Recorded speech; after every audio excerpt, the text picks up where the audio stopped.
Hello, everyone. This is Tom Fox. I'm the Compliance Evangelist. I would like to welcome you to an exciting new series I'm putting on each month in 2017. In the month of January, I'm going to go through 30 days to a better compliance program. So each day I will detail some part of a compliance program that you can utilize to help you improve to have a best practices compliance program for 2017. With the operationalization of compliance mandated by the Department of Justice in the form of their Compliance Counsel, Wei Chin, and incorporated into the FCPA pilot program announced by the Department of Justice in April 2016, it's more important than ever that you upgrade your compliance program and show how you've operationalized. In this series, I'm going to help you do that. I hope you will enjoy this series. I hope you will join me, and I look forward to this journey with you. Hello, everyone, and welcome to Day 5 of 30 Days to a Better Compliance Program. Today I want to take on the topics of training and communication. The communication of your anti-corruption compliance program is something that must be done on a regular basis to ensure its effectiveness. Company policies cannot work unless they are effectively communicated throughout an organization, and government regulators will evaluate whether a company has taken steps to ensure that relevant policies and procedures have been communicated throughout the organization, including both through periodic training and certification for everyone, once again, from the boardroom down to the shop floor. Conducting effective training programs is something that has been articulated by government regulators really for some time now. And as far back as the U.S. sentencing guidelines, the government has specifically set out training as an important part of any compliance program, because obviously you need to be able to communicate to your employees the expectations of these. But the training component has really started to change in the most recent years to becoming effective training. So how do you effectively train on your compliance program? Well, let's start with the basics. The basics are you need to record who attends training. You need to articulate the type of training they received. You need to record that they have completed or registered fully having received all of the training, and certify that they recognize that the training is applicable and will move forward on an annual basis. And I use the word annual because I think it's important that this be done on an annual basis, and that it all must be documented around all of these steps. So what's the type of training you should put on? Well, this too, I think, has morphed or changed over the past several years. Initially, computer-based training of just rote questions and answers was used.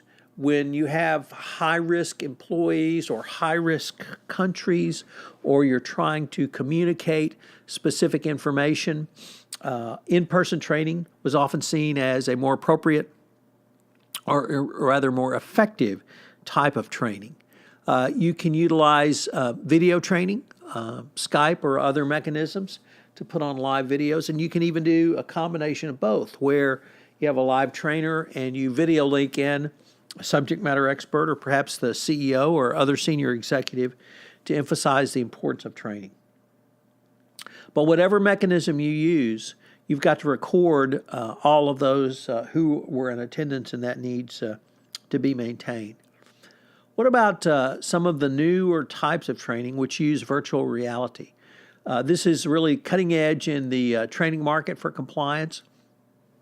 And it's an important part of the evolution of compliance training, simply because the gaming industry has become such a large industry in the United States. Many people, millennials, particularly, but also Gen Xers, grew up gaming, and this is a mechanism by which they have really come to obtain and utilize information going forward. So think about some of the virtual reality training modules that are out there.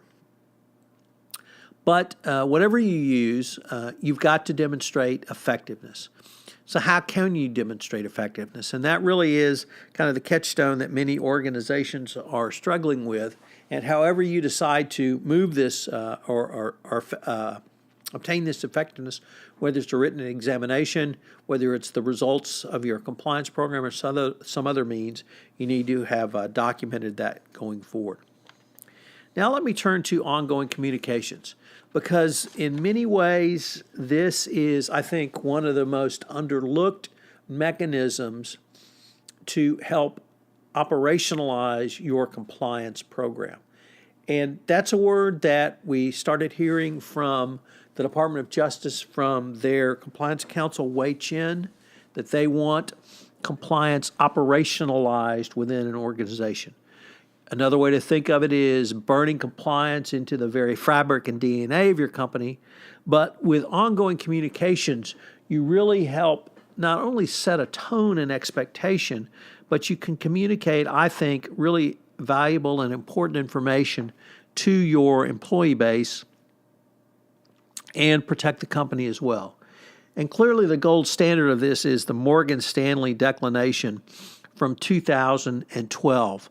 In this declination, one of the 7 factors listed as to why Morgan Stanley received a declination was 35 compliance reminders were sent to an employee who violated the FCPA over a period of 7 years.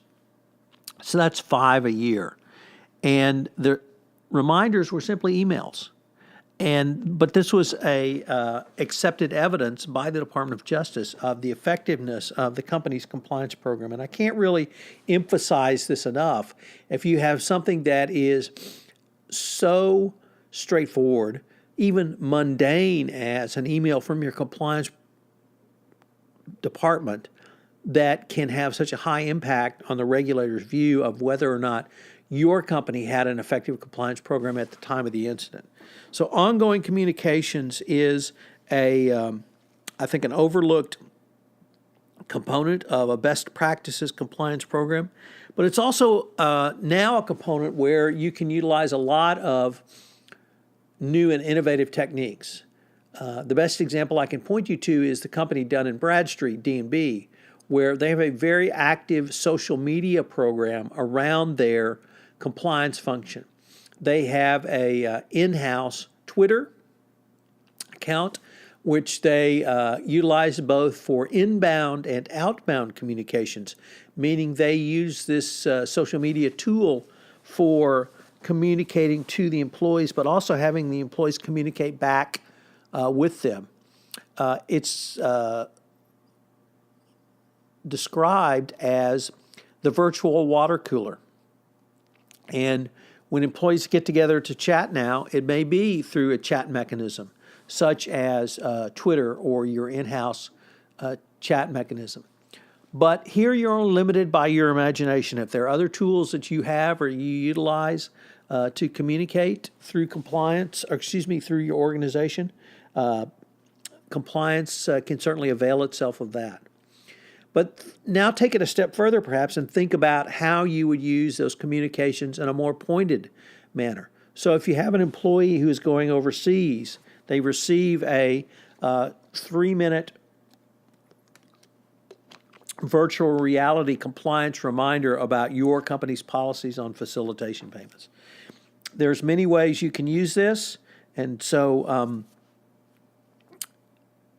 I would just encourage you to try to utilize as many innovative ways as you can, because employees will certainly appreciate it. So what are the 3 key takeaways from day 5? First of all, training. It is the quality of your training, but more importantly, and what you need to be able to show now, is the effectiveness of your training. So you need to think about how the regulators are going to view the effectiveness of your training. Second, ongoing communications, a very underutilized mechanism of a best practices compliance program, and I hope you will consider having more compliance communications to supplement the training. And finally, number 3, social media. Social media is the virtual water cooler, and this is an area that you need to explore within your organization. Talk to your marketing department, talk to your communication department, talk to your IT department, and find out what and how the compliance function can utilize social media within your organization. This is Tom Fox. I hope you've enjoyed day 5 of 30 days to a more effective compliance program.